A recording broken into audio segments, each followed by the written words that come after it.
Hello and welcome to Blind and Refined, Losing My Sight, Finding My Way. I'm John, and with a little help from my guide dog Gibbs, I'm sharing about finding my way as I learn to live with sight loss. In the past several episodes, I've talked about various things that we can do as we learn to live with the refining fire of a disability. I've mentioned things like developing meaningful relationships, having the humility to ask for help and seek out assistance, and allowing ourselves to grieve. Today, I'd like to give some attention to the spiritual dimension of our lives and how it can enhance our ability to live and thrive with a disability.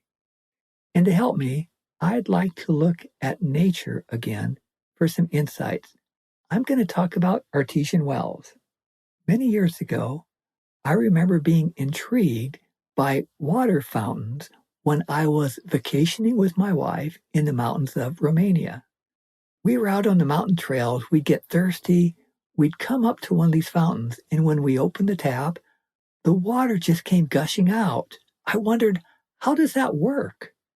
I learned that in mountains, there are underground streams. Just a few feet away from us is refreshing, nourishing water. And if we drive a pipe down into the ground, when the pipe hits one of those underground streams, the pressure that's pushing the water downward in the stream sends water shooting up the pipe and it comes gushing out. So, you and I, we can be walking on mountain trails just a few feet away from refreshing water when we're tired and thirsty. But if we don't know how to tap into that source, it's not going to do us a lot of good. Could it be, my friend, that there's something more out there that, if we could learn to tap into it, would provide us with perspective and staying power when the troubling trails of life seem too much to bear? For those of you who consider yourselves more scientifically minded and skeptical of the mystical, consider this. My wife, Anne, is a mental health counselor. She shared with me that in her studies, she learned that there's a growing body of evidence that's showing a connection between spirituality and mental health. Researchers point to things like a superior ability to live with uncertainty, reducing stress levels. One healthcare center observed an enhanced emotional resilience, explaining that spirituality offers people tools that help them manage life's challenges with greater strength and perseverance.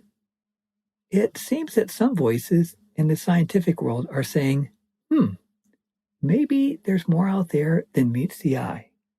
Maybe the research that indicates a connection between spirituality and positive mental health outcomes is simply highlighting how we best function when we are tapping into the source that created us. Here's an example of how my spiritual life has helped me. In 2014, our 15-year-old son, Stephen, died unexpectedly in our home. That was just like an earthquake for us. The deep confusion and sadness that followed were overwhelming at times. Amidst the great anguish and sorrow, there was something precious that God impressed upon me during that time. Christianity teaches that God the Father sent God the Son into the world to live, to die, and to rise again, to rescue us from our sins and provide a way back to the Father. It occurred to me that I worship a God who's a Father, and He understands what it's like to have a son die.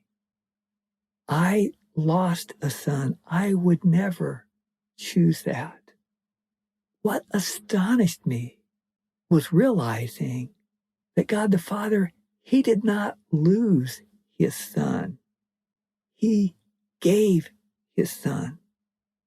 Scriptures say that God so loved the world that he gave his one and only Son, that whoever believes in him will not perish, but will have everlasting life. The fact that God chose that pain and more to help me and others, that astonished me. God didn't lose his Son. He gave his Son.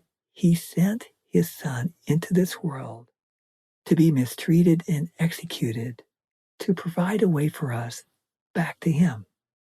Stephen's death brought me face to face with the fact that God suffered deeply for me. By coming into this world and being mistreated, Jesus shows he's not removed from suffering. No, he identifies with it. His presence gives dignity to our struggles and assures us we are not alone.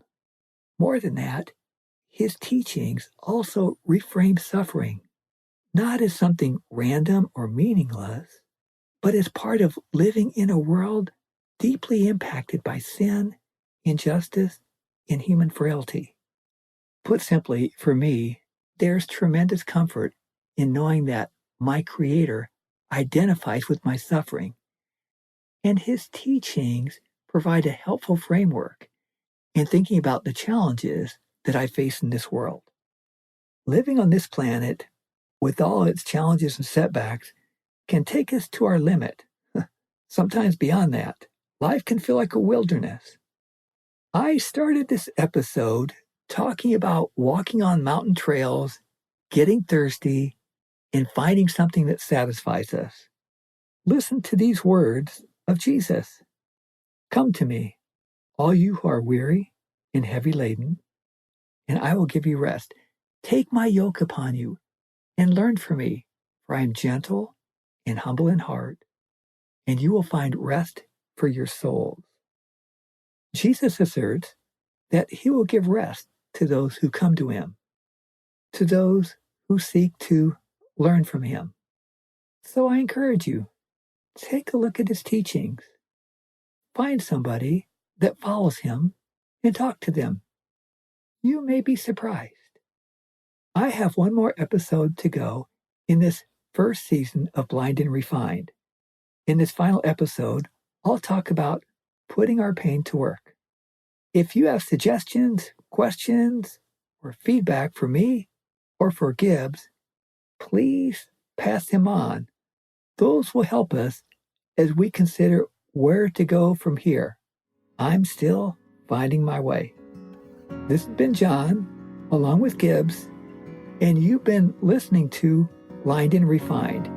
You can reach us at blindandrefined@gmail.com. Thanks for joining us. Have a great day.